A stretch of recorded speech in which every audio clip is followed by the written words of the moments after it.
अभी हाल ही में दिल्ली की सीएम रेखा गुप्ता एक इंटरव्यू के दौरान AQI और IQ के डिफरेंस को लेकर थोड़ी उलझन में दिखाई दी। एक दूसरे इंटरव्यू में उन्होंने AQI को टेम्परेचर जैसे टर्म के साथ रिलेट कर दिया और ये भी कहा कि इसे किसी भी इंस्ट्रूमेंट से मापा जा सकता है, जिससे ये क्लिप बहुत वायरल हो गई। और इसके बाद एक बेसिक लेकिन काफी इम्पोर्टेंट सवाल सामने आता है, आखिर AQI और IQ क्या होते हैं और इनमें क्या फर्क है। सबसे पहले बात करते हैं AQI की, जिसका फुल फॉर्म होता है एयर क्वालिटी इंडेक्स। AQI कोई टेम्परेचर नहीं होता, बल्कि ये एक इंडेक्स होता है जो ये बताता है कि हवा सांस लेने के लिए कितनी सेफ या कितनी अनहेल्दी है। जैसे टेम्परेचर हमें गर्मी या ठंड के बारे में बताता है, वैसे ही AQI हवा में पॉल्यूशन के लेवल को दिखाता है।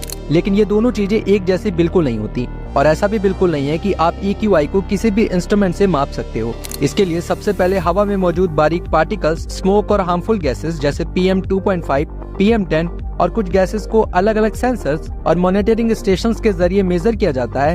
फिर इन सब रीडिंग्स को साइंटिफिक तरीके से कैलकुलेट करके एक फाइनल AQI नंबर निकाला जाता है, जो ये बताता है कि हवा हेल्दी है या पोल्यूटेड। अब बात करते हैं IQ की, जिसका फुल फॉर्म होता है इंटेलिजेंस क्वेश्चन। ये इन्वायरमेंट या पॉल्यूशन से रिलेटेड नहीं होता। IQ एक स्कोर होता है जो इंसान की सोचने, समझने, सीखने और प्रॉब्लम को सॉल्व करने की एबिलिटी को दिखाता है। इसे स्टैंडर्डाइज्ड टेस्ट के जरिए मेजर किया जाता है, न कि किसी मशीन या सेंसर से। सिंपल शब्दों में कहे तो AQI हवा की क्वालिटी को दिखाता है और IQ इंसान की सोचने समझने की एबिलिटी को। दोनों के नाम सुनने में थोड़े सिमिलर लग सकते हैं, लेकिन इनका मीनिंग, मेजरमेंट और यूज बिल्कुल अलग अलग होता है। और आयरनी यहीं पर है कि जब देश की राजधानी का AQI लाखों लोगों के हेल्थ पर असर डालता हो, तब अगर देश की राजधानी के CM को इसके बेसिक मीनिंग की भी क्लैरिटी ना हो, तो ये प्रॉब्लम सिर्फ पॉल्यूशन की नहीं बल्कि इंफॉर्मेशन गैप की भी बन जाती है। शायद इसलिए पब्लिक को हवा ही नहीं, स्टेटमेंट्स भी फिल्टर करके सुनने पड़ते हैं।